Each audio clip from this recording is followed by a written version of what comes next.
للہ رب العالمین الحمد للہ الذی جعل لکل شیء سببا وانزل علی عبدہ کتابا عجبا یہدی الی الرشد فآمنا بہ اعوذ باللہ من الشیطان الرجیم بسم اللہ الرحمن الرحیم شہر رمضان الذی انزل فیہ القرآن ھدی للناس وبینات من الھدی والفرقان فمن شہد منکم الشہر فلیصمہ۔ آپ کے اس خادم نے رمضان المبارک پر بیان دینے کا اللہ سے سوال کیا ہے کہ بندہ بے بس ہے، جب تک اللہ کی طرف سے اس کی مدد نہ ہو وہ کوئی کام کر ہی نہیں سکتا۔ ہمارے اس ملک ہندوستان میں الحمدللہ 22 کروڑ کی تعداد ہے۔ اس لحاظ سے جب رمضان اس ملک میں شروع ہوتا ہے تو ایک ایسی بہار ایمان کی آتی ہے کہ ہمارے وطن کے دوسرے بھائی بھی اس سے فیض یاب ہوتے ہیں۔ رمضان ہی کا وہ مہینہ ہے جس میں اول دھرتی پر قرآن مجید نازل فرمایا گیا، جس میں لینڈ مارکس لگے ہوئے ہیں، نشانات لگے ہوئے ہیں، کس راستے پر آدمی کو چلنا ہے، کس راستے سے بچنا ہے، کون کام کر سکتا ہے اور کس کام سے اس کو دور رہنا ہے، وہ سب اس میں بتا دیا گیا۔ سن مارگ بھی اس میں دکھایا گیا، ہدیناہ النجدین کی کیفیت بھی اسی قرآن میں واضح کی گئی۔ اب جس امت کو قرآن مجید دیا گیا اور اس دھرتی پر بسنے والی آدمیت کے لیے اسے پروگرام دیا گیا، اسے بتایا گیا کہ سنو اس بات کو کہ رمضان ہی کا وہ مہینہ ہے جس میں اول قرآن شریف کا نزول ہوا۔ قرآن مجید آج سے 1400 برس پہلے عیسوی سن 610 اگست کو حضرت محمد صلی اللہ علیہ وسلم جو خاتم الانبیاء ہیں ان پر نازل ہوا۔ ابتدائی 8 آیتیں اس کا ایک گروپ نازل ہوا جس کو ہم سورہ علق کہتے ہیں۔ قرآن مجید میں 114 سورتیں ہیں اور 6238 کے قریب آیتیں ہیں اس کے اندر۔ اس قرآن مجید کو دھرتی پر اتارنے کا کرم جب شروع ہوا تو ایک لیلۃ القدر کی رات تھی وہ، اور مہینہ رمضان کا تھا۔ اب رمضان کا مہینہ طے ہو گیا، اس میں قرآن مجید کا نزول ہوا تو رمضان کو کس طرح منایا جائے؟ ڈھول تاشے بجائے جائیں، نعرے لگائے جائیں، جلوس نکالیں ایمان والے؟ نہیں، اللہ کی بندگی بجا لائیں وہ، اور اللہ کا شکر بجا لائیں وہ کہ دھرتی پر مانو جیون انسانی زندگی گزارنے کے لیے جس قانون اور قاعدے کی ضرورت تھی وہ انسانوں کے پالنہار نے اپنے نبی اور آخری پیغمبر حضرت محمد صاحب پر نازل فرمایا۔ تو میں نے جو آیت پڑھی ہے اس میں یہ بات بتائی گئی کہ رمضان ہی کا مہینہ ہے جس میں اول دھرتی پر قرآن مجید اتارا گیا۔ اس کو اتارنے کی جو سرنکھلا بتائی گئی، لائن بتائی گئی، وہ اس طرح ہے کہ وَإِنَّهُ لَتَنزِيلُ رَبِّ الْعَالَمِينَ نَزَلَ بِهِ الرُّوحُ الْأَمِينُ عَلَىٰ قَلْبِكَ لِتَكُونَ مِنَ الْمُنذِرِينَ بِلِسَانٍ عَرَبِيٍّ مُبِينٍ کہ محمد صلی اللہ علیہ وسلم یہ تنزیل ہے رب العالمین کی طرف سے، نام کا فرشتہ لے کر کے اس کو اترا ہے لے کر، اور اس کا انسپائریشن آپ کے قلب پر اس کو نشانہ بنایا گیا۔ دھرتی پر کسی جھاڑ پہاڑ کو اس قابل نہیں سمجھا اس سنسار کے مالک نے کہ اس پر قرآن اتارے، اور وہ اس قابل بھی نہیں تھے۔ اس نے کہا لو انزلنا ھذا القرآن علی جبل لرأیتہ خاشعا متصدعا من خشیۃ اللہ، اگر اس قرآن کو کسی پہاڑ پر یعنی جڑ وستو کے اوپر اتارتے تو تم اپنی آنکھوں سے دیکھ لیتے کہ وہ پھٹ جاتا، دب جاتا اور بکنی ہو جاتا، وہ راکھ بن جاتا وہ، اس لیے کہ جلال الہی کو اور اس کے کلام کو برداشت کرنے کے لیے مانو کا قلب چاہیے، انسان کا دل چاہیے۔ سلام و محمد رسول اللہ صلی اللہ علیہ وسلم پر کہ آپ کے قلب مبارک کے اوپر یہ وحی نازل ہوئی۔ اب یہ وحی جب نازل ہوئی تو انسانوں کو، اس دور کے انسانوں کو نہیں بلکہ سارے انسانوں کو، کہ ایک چیز جب آسمان سے اتری ہے تو سبھی کا حق ہے اس کے اوپر۔ تنزیل اس کو کہتے ہیں جو اوپر سے نیچے کو آئے۔ پانی پر سب کا حق دنیا نے مان لیا، انٹرنیشنل لاء نے بھی اس کو قبول کیا، اور لوگوں نے کہ پانی جہاں بہتا ہے اس میں پینے کا سب کو حق ہے، اس میں کسی کی اجارہ داری نہیں۔ جو تنزیل کی چیزیں ہیں، روشنی پر کسی کی اجارہ داری نہیں، سورج، چاند، ستارے، ہوا، بادل، پانی کے اوپر کسی کے اوپر کسی انسان کی خاص اجارہ داری نہیں، وہ ساری مانو جاتی کے لیے، پوری مینکائنڈ کے لیے اور پوری انسانیت کے لیے۔ اسی طرح قرآن مجید بھی انسانوں کے لیے ھدی للناس بینات من الھدی والفرقان، سیدھے راستے کے نشانات برابر لگے ہوئے ہیں۔ سنمارگ بھی دکھائی دیا کہ فمن شہد منکم الشہر فلیصمہ، تم میں سے اے ایمان والو جو شخص بھی زندہ اور موجود ہو اس پر لازم ہے کہ وہ روزے رکھے۔ اب سوال یہ پیدا ہوتا ہے کہ بھئی روزہ کیا ہے؟ روزے کا اصل لفظ قرآن مجید میں صوم استعمال ہوا ہے، فلیصم ہو۔ صوم کے معنی چپ رہنے کے بھی، صوم کے معنی من کو بندش میں لانے کے بھی، صوم کے معنی اپنے قلب کو قابو میں رکھنے کے بھی ہیں، صوم کے معنی جو ہے اپنے بدن کو پوتر اور پاک رکھنے کے بھی ہے کہ آدمی گناہوں سے بچے۔ فرمایا لعلکم تتقون شہر رمضان الذی انزل فیہ القرآن ھدی للناس بینات من الھدی والفرقان فمن شہد منکم الشہر فلیصم۔ تم میں سے جو شخص بھی حاضر و موجود ہے وہ اس پر لازم ہے کہ وہ ان دنوں میں روزے رکھے۔ روزہ ایک ایسی چیز ہے جس کے بارے میں قرآن نے کہا، اور مجھے اجازت دیجیے کہ میں یہ کہوں کہ وہی کہہ سکتا ہے اور اسی نے کہنا چاہیے تھا۔ اگر قرآن نہیں کہتا تو پھر کوئی نہیں کہہ سکتا تھا۔ فرمایا یا ایھا الذین آمنوا کتب علیکم الصیام کما کتب علی الذین من قبلکم لعلکم تتقون۔ اے ایمان والو، تم پر روزے فرض کیے گئے، تم پر صوم فرض کیا گیا، تم پر فاسٹ یا ورت بھی اگر اس کے معنی رکھ لیں تو کوئی حرج نہیں ہے، لیکن اس کی بندش حضرت محمد صلی اللہ علیہ وسلم پر اللہ تعالیٰ نے قرآن مجید میں جو فرمائی وہ دیکھنے سے معلوم ہوتا ہے کہ اب ساری دنیا کے انسان اپنے اپنے روزوں کو ٹھیک کر لیں۔ جیسے کوئی گھڑی سے گھڑی اپنی ملا لیتا ہے نا کہ بھئی اس گھڑی سے اپنی گھڑی ملا لو، 1 منٹ کا بھی فرق ہو جائے گا تو معلوم ہو جائے۔ اس طرح جتنے روزہ رکھنے والے ہیں سبھی مذاہب کے لوگ اپنے اپنے روزے کی جانچ پڑتال کریں اور اس آیت کی روشنی میں کریں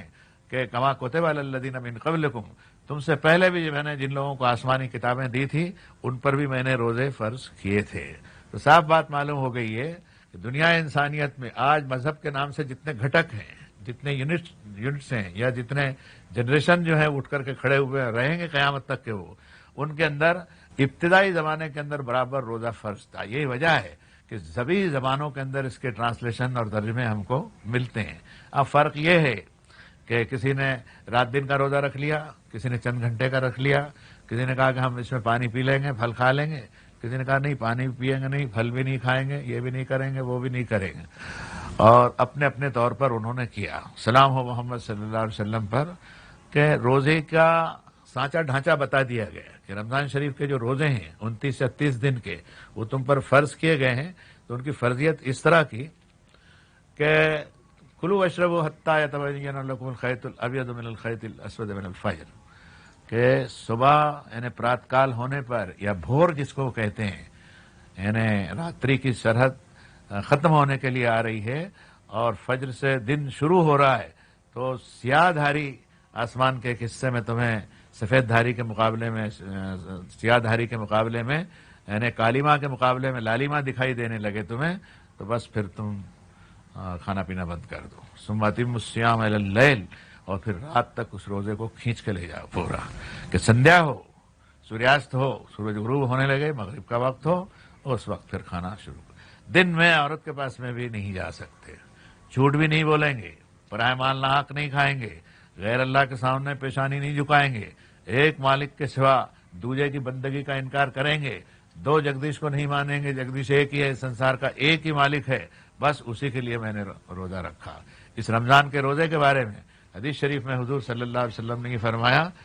کہ روزہ اللہ کے لیے ہے، اور اللہ کا یہ فرمان ہے کہ میں ہی اس کا بدلہ دے سکتا ہوں، کہ میرے بندے نے جان بوجھ کر اپنے من کو، اپنے دل کو، اپنی زبان کو، اپنی آنکھوں کو، اپنے کانوں کو قابو میں رکھ کر کے اس روزے کا انتظام کیا ہے، اس کا بدلہ میں ہی اس کو دوں گا اور اس کے لیے جنت کے دروازے کھولوں گا۔ اس وقت یہ روزے کا جو شریعت نے بدلہ ہے اور مرنے کے بعد میں جو اس کا ثواب ہے، اس پر بحث نہیں کریں گے۔ ہم یہ بتانا چاہیں گے کہ سنسار کے اندر اس وقت جتنے بھی گھٹک پائے جاتے ہیں، یونٹس پائے جاتے ہیں، چاہے وہ مذہب کے نام پر ہو یا قومیت اور رنگ و نسل کے نام پر ہوں، کہیں نہ کہیں اس کے اندر اتنا انتظام ہے کہ روزہ ہم کو دکھائی دیتا ہے۔ سلام ہو محمد رسول اللہ صلی اللہ علیہ وسلم پر کہ اس روزے کے ساتھ میں تراویح کی نماز کو جوڑا، اس روزے کے ساتھ رمضان کے ساتھ میں قرآن شریف کو جوڑ دیا، اس میں زکوٰۃ کو بھی جوڑ دیا، اس میں خیرات کو بھی جوڑ دیا، اس میں فطرے کو بھی جوڑ دیا، اس میں غریبوں کے حق کو بھی لاگو کریے۔ یعنی مذہب کی بنیاد دین کی ایسی ہونی چاہیے جس میں انسانیت کا بھلا ہو۔ میں نے کھانا کھا لیا، میں نے روزہ رکھ لیا اور میں نے سب پہن لیا، اس سے آدمیت پریپورن نہیں ہوئی، پوری نہیں ہوئی۔ آدمیت کی تلنا اس وقت آپ صحیح ڈھنگ پر کر سکیں گے جبکہ ان کی خدمت کے لیے آپ نے بھی کچھ کیا ہو، کچھ دیا ہو، جو کچھ مالک نے آپ کو دیا۔ روزے کے اندر معلوم ہو جاتا ہے کہ بھوک پیاس کی شدت والے جو لوگ ہوتے ہیں، غریبی کی وجہ سے جن کو کھانا نہیں ملتا ہے، پانی نہیں ملتا ہے، اور ان کے بچے بھلکتے ہیں، اس وقت ان پر کیا بیت رہی ہوگی یہ پیسے والے لوگ جان نہیں سکیں۔ لیکن جو روزہ رکھ لے گا اور شریعت محمدی کے مطابق روزہ رکھے گا، پہلے ہی روزے میں شام کو ہی اس کو معلوم ہو جائے گا کہ کسی کے گھر بھوجن نہیں ہے اور کسی کے پاس میں پانی نہیں ہے، تو اس پر کیا قیامت بیت رہی ہوگی۔ اب غریبوں کی محبت جاگ اٹھی۔ یہ نعرے لگانے کی بات نہیں ہے، پیغمبروں نے نعرے نہیں لگائے، پیغمبروں نے نعرے نہیں لگائے کہ بابا صاحب روزہ رکھ رہے ہیں اور نعرے لگانے زندہ باد مردہ، یہ کوئی انہوں نے ایسی یعنی مانو جیون کی ایسی سنگنا جس کو کہتے ہیں، اور اس کی رچنا اس طرح کی مثالی طور پر کہ کوئی دیکھے تو اس کو معلوم ہو کہ واقعی رمضان اس کو کہتے ہیں۔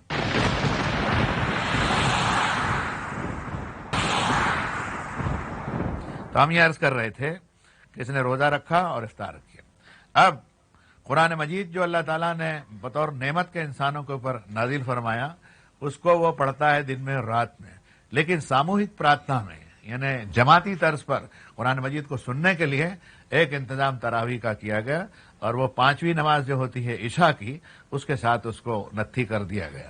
کوئی مسلمان 20 رکعت پڑھتے ہو، 10 رکعت اور 8 رکعت پڑھتے ہیں، جھگڑے میں نہ پڑھیں، وہ مذہب جھگڑے کی چیز نہیں ہے۔ مذہب دین جو ہے وہ اللہ کے سامنے جھک جانے کی، نتمستک ہونے کی چیز ہے، اور اسی کو قرآن نے کہا کہ قل ان صلاتی و نسکی و محیایا و مماتی للہ رب العالمین، کہہ دو محمد صلی اللہ علیہ وسلم کہ میری نماز، میری قربانی، میرا بلیدان، میرا جینا مرنا سب کچھ اللہ رب العالمین کے لیے، کسی کے لیے کچھ نہیں ہے،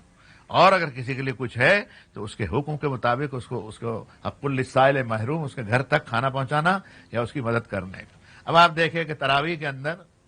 سب اہل ایمان جو محلے میں مسجد میں تو کہتا ہوں کہ مسلمانوں نے ہوش کے ناخن لینے چاہیے، ہوش میں آنا چاہیے کہ اپنے ہم وطن بھائیوں کو بھی کہیں کہ مسجد کے باہر 10-20 کرسیاں لگا کے بٹھا دیں ان کو، اور ان کہیں کہ دیکھیے کس طرح تراویح ہو رہی ہے۔ تراویح کی نماز جو ہے اس میں قرآن شریف زور سے پڑھا جاتا، حفظ اور کنٹھس جس کو کہتے ہیں۔ اہل ایمان کی اس جماعت نے رمضان شریف کے پرو کو باقی رکھنے کے لیے اور اس کی روشنی کو باقی رکھنے کے لیے لوگوں نے حفظ کیا قرآن شریف کو، اس کی 6238 آیتوں کو حفظ کر لینا کوئی معمولی بات ہے؟ ایک 10 سال کے بچے کو بھی قرآن شریف یاد ہوتا ہے اگر وہ حفظ کر لے۔ اب پڑھا رہا ہے وہ سامنے محراب میں کھڑا ہو کر کے، اور سب لوگ سن رہے ہیں، لیکن ایک پریشانی یہ آ گئی میرے بھائیوں، اور یہ ہماری وجہ سے ہوئی، دین کی وجہ سے نہیں ہوئی۔ قرآن پڑھا جا رہا ہے، سنا جا رہا ہے، سمجھا نہیں جا رہا ہے، اس لیے معلوم نہیں ہوتا۔ قرآن ہی کہتا ہے اللہ نزل احسن الحدیث کتابا متشابہ مثانی تقشعر منہ جلود الذین یخشون ربهم ثم تلین جلودهم وقلوبهم الی ذکر اللہ ذلک ھدی اللہ۔ فرمایا اللہ نے بہترین کتاب اپنے بندے خاص حضرت محمد صلی اللہ علیہ وسلم پر رمضان کے اندر نازل فرمائی کہ کوئی سن لے وے، اس کو پڑھ لے وے تو اس کے رونگٹے کھڑے ہو جائیں گے، پلکت ہو جائے گا اس کا من، اور اس کے چمڑے ڈھیلے پڑ جائیں گے، اور اس کو ایسی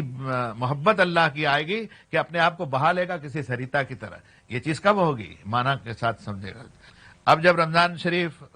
کو منایا اس نے تو پہلا حق تو قرآن کا ہوا کہ جتنا زیادہ سے زیادہ ہو قرآن پڑھے، اس لیے یہی وجہ ہے کہ مسلمان الحمدللہ رمضان شریف میں مسجدوں میں، گھروں میں، ہر جگہ قرآن شریف کثرت سے پڑھتے ہیں۔ اب ایک اس میں ليلۃ القدر ہے، انا انزلناہ فی ليلۃ القدر وما ادراک ما ليلۃ القدر فرمایا کہ ہم نے اس کو ایک اندازے والی رات کے اندر اتارا ہے۔ ایک رات ہے اس کے اندر، 27ویں شب آپ نے سنی ہوگی کہ آج 27ویں شب ہے، آج ليلۃ القدر ہے۔ ليلۃ القدر کی حقیقت تو وہ اللہ ہی بیان کرے اور اس کا رسول بیان کرے، ہم جیسے لوگ تو صرف اتنا ہی کہہ سکتے ہیں کہ 21، 23، 25، 27 اور 29، اس میں علماء نے کہا کہ اس میں ڈھونڈو اس کو کہ یہ رات کب آتی ہے۔ ہر رمضان کے اندر ایک یہ رات آتی ہے، اس گھڑی کے اندر انسان نے عبادت کر لی اپنے پروردگار کی تو وہ ليلۃ القدر خیر من الف شہر، یعنی 1000 مہینوں سے بھی زیادہ عبادت کا ثواب اس نے پا لیا۔ دوسرے معنی میں یہ کہا جا سکتا ہے کہ 30,000 راتوں کی بندگی ایک رات میں کر لی۔ 83 برس اور 4 مہینے ہوتے ہیں، ایک انسان کی عمر کے لیے کافی ہے، لیکن ہم اس رات کو پالیں جب تو ہماری دوسری راتیں اگر کھیل تماشوں کے اندر گزرتی ہے، ناچ گانے میں، ڈھول پیٹنے میں گزرتی ہے، یہ رات اس کو نہیں مل سکتی۔ یہ تو کسی کہنے والے نے کہا بازار کی بھی بات ہے کہ رات گئی بات گئی،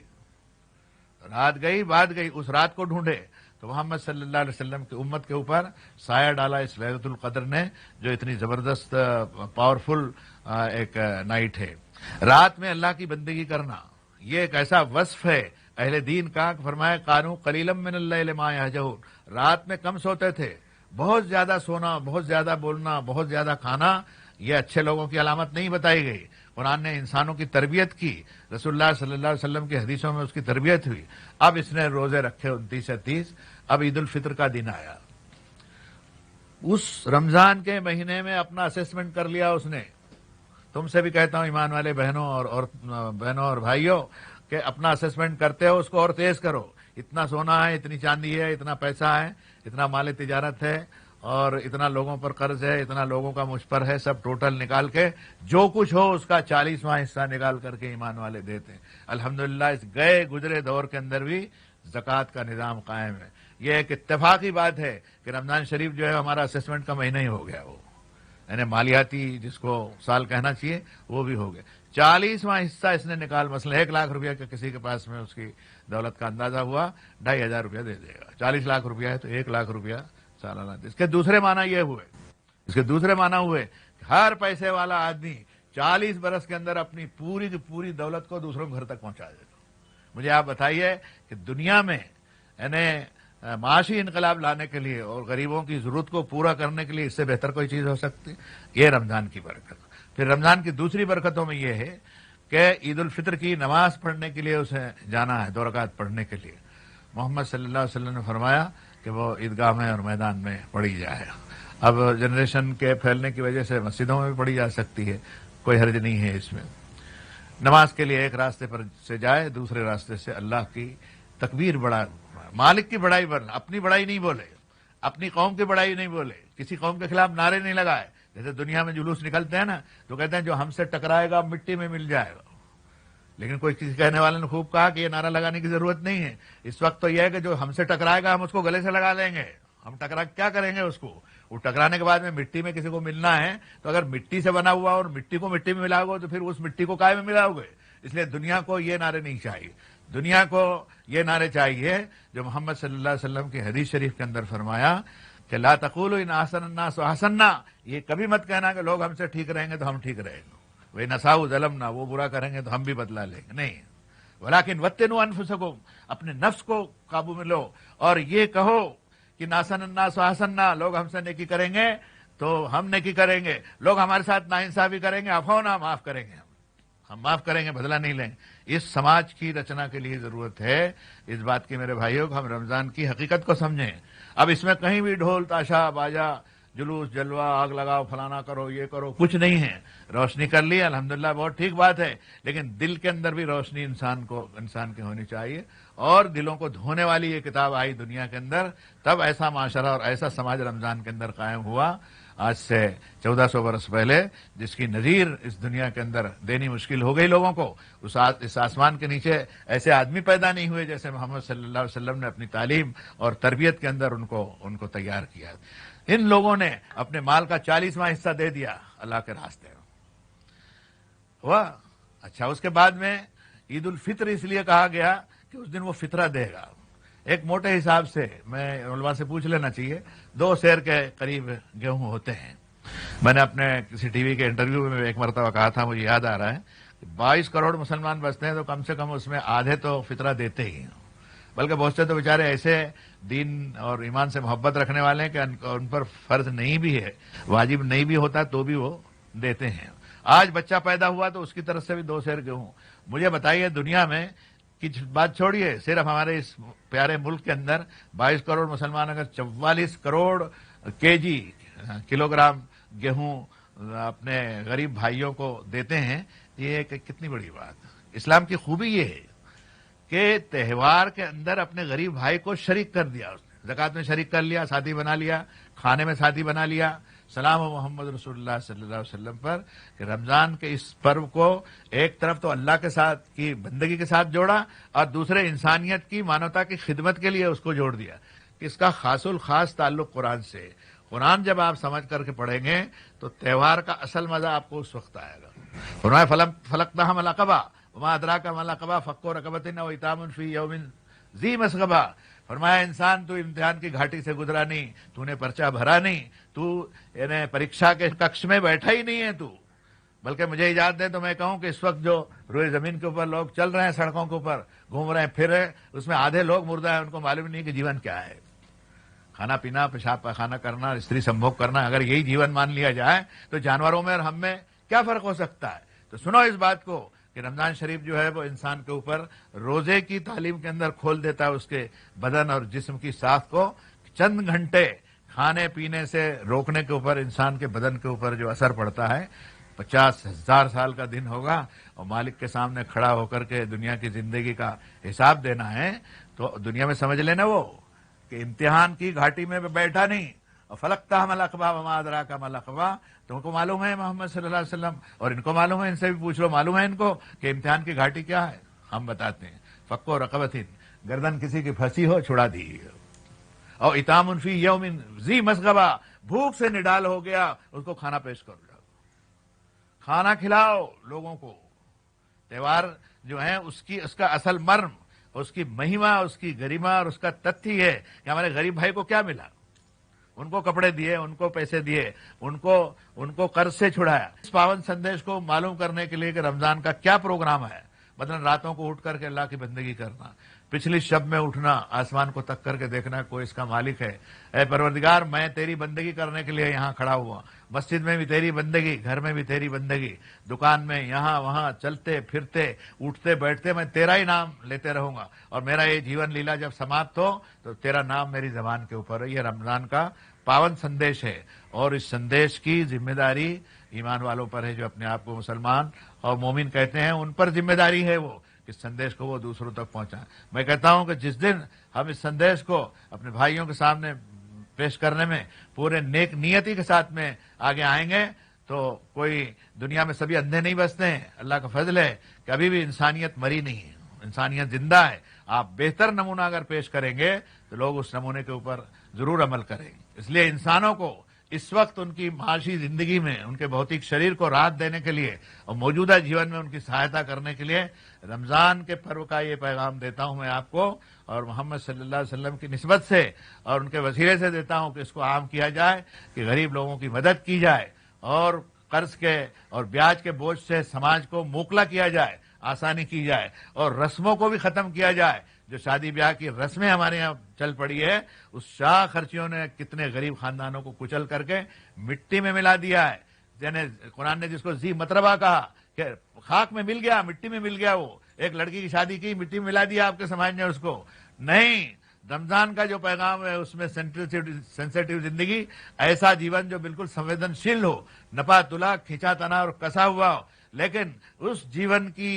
کا درشن آپ کو میرے بھائیو اس وقت ہوگا جب آپ قرآن مجید کو سمجھ کر پڑھیں گے، اور ایمان والوں کو اس وقت ثواب ملے گا کہ رمضان کے اس پاون سندیش کو جو مانوتا کے لیے سدا سدا کے لیے آیا ہے، اس کو عام کریں گے تو انشاءاللہ تعالیٰ وہ دن دور نہیں ہے کہ سیج اللہ الرحمن ودا. قرآن نے کہا اور خوب کہا کہ تمہارے لیے محبت کی فضا پیدا ہو، اس دھرتی کو جینے کے لائق بنایا جائے،